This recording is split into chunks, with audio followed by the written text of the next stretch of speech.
We got one more special guest with us today, a member of Law Enforcement Against Prohibition from Chicago, James Gierach. Law Enforcement Against Prohibition is a great group. It's people who used to be involved in law enforcement, prosecutors, who have realized that the war on drugs is a failure and it hurts people, and medical marijuana is another facet of that. And here's James Gierach to talk about that.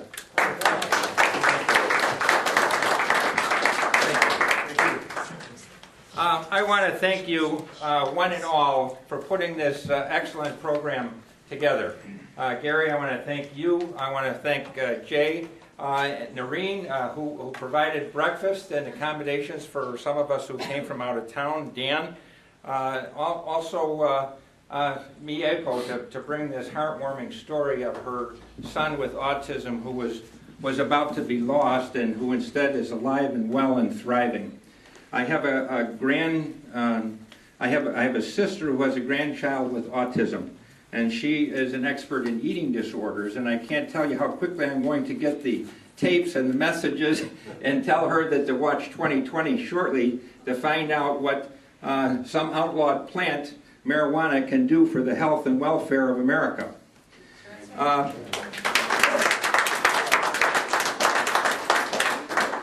I am here as a former drug prosecutor from Chicago. I am a member of an organization called L.E.A.P, Law Enforcement Against Prohibition. I am with that group because these are people who have come to the same realization that I have, namely that the war on drugs is not an aid but a handicap to our country. If you take many of our individual drug laws, laws which prohibit marijuana, laws which prohibit medical marijuana for people who are sick and dying and could obtain relief, laws which incarcerate people one after another without end, laws that have turned America from the land of the free into the prison capital of the world, with 1 in 100, every 100 people locked up behind bars, with people who are then released with the word felon stamped across their forehead so they can't return to gainful use. If we look at people who have been expelled from colleges and universities because they were caught smoking a joint and are no longer eligible for governmental aid. If you look at people who have been kicked out of public housing, who have been denied employment for police departments, fire departments, postal workers, military service, because of some violation of a law against God's plans. Now, if you take all of these horrible stories which we've heard and which have caused us to be collected here today, and you put that medical marijuana under an umbrella, and you put marijuana under an umbrella, and the prison policy of this country under an umbrella, and you give it a word, it's the war on drugs under which all of these horrors are collected. Now, it is imperative that we make changes in America's war on drugs. First of all, it was intended to protect our kids, to save the kids from drugs.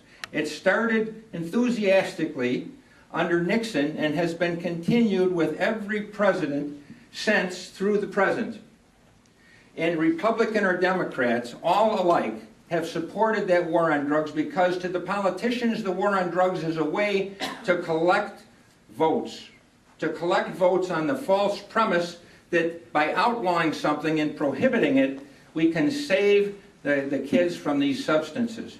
But in fact, our country has already gone through a war on drugs. The first one was the war on alcohol, where we decided we would prohibit substances in order to save the people from the horrors of alcohol. And that war went on for some 13 years.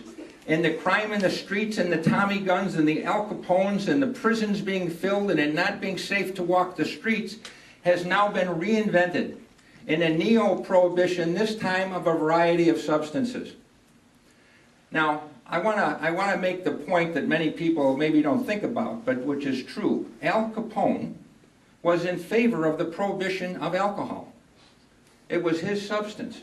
He was in favor of the prohibition of alcohol because the prohibition is what enabled him to make endless amounts of money. In today's money, he was making $2 billion a year in today's money. A while ago, I get a brochure from the National Drug Control Policy's office, and it says that the price of heroin is falling. And I take the price, and the purity is increasing, and I take the price out of this graph, and I'm saying to myself, I wonder how the price of heroin, which is very expensive, compares to gold. So I get the newspaper out and I compare the price of the heroin to the price of gold, and it turns out that the heroin is 122 times more valuable than the gold by weight. I write an article and suggest that we should take the gold out of Fort Knox and set it at the curb because it has relatively no value. And when we have a successful drug bust, put the heroin and the cocaine and the marijuana at Fort Knox. We have stood our country and economic policies on its ear. We take something that grows on a plant in a field without fertilizer, aid, or care, and we outlaw it like that's going to make it go away. That's going to prohibit it. But you can't eliminate it. It's like dandelions. Every spring you got to go to Scott's too and buy the stuff and spray the lawn again. So it's not easy to get rid of one of God's plants.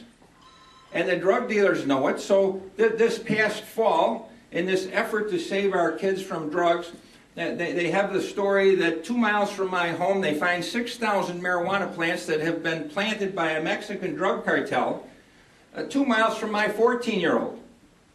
I live in suburban Cook County, Chicago, from where I hail from. Orland Park is the next town over. That town had its first drug war murder this September. The kids my girls went to high school at, kids who went to the same school, learned that there was a house that had cannabis in it and money from the sale of cannabis, and so they went to rob the house, half a mile from the Orland Park Police Department. Turned into a shooting, one dead, another one shot, and 2 people going to prison. The prison bill to put those kids in jail in Illinois is $30,000 a year. $30,000 is enough to send some kid to college and pay for their food, tuition, room, books, and I suppose they could throw in a car. It's absolutely absurd, the policies that we put in place under the guise of trying to help and save our kids. Along the Mexican border, I was at the Drug Policy Alliance meeting in November in Albuquerque, and the mayor of El Paso there vetoed a bill that would have legalized or talked about studying the legalization of marijuana and talked about legalizing drugs. And along the border last year they had 3,000 people killed in 1 year in drug war fights between the military, the police, and border patrol. In Iraq, it took us from 2003 to 2009 to kill, what, 5,000 are we at now? They killed 3,000 in 1 year.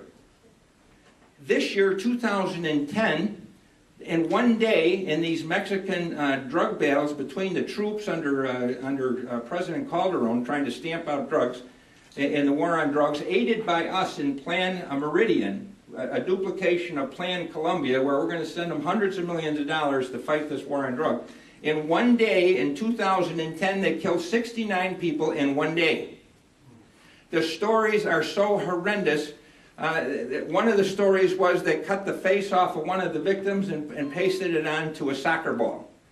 I mean, there's no end to the violence, to the crime, to the dehumanization of this crazy war on drugs. So, I digress. There are lots of stories I could tell you. But the principal story is, number one, the drug war doesn't work. It puts more drugs, uncontrolled, unregulated drugs, in the hands of our kid, where it's easier for a kid to get marijuana or some other dope substance than it is to get a 6-pack of beer or cigarettes. At least they card you and they ask you how old you are when you go to buy the cigarettes or you go to buy the liquor.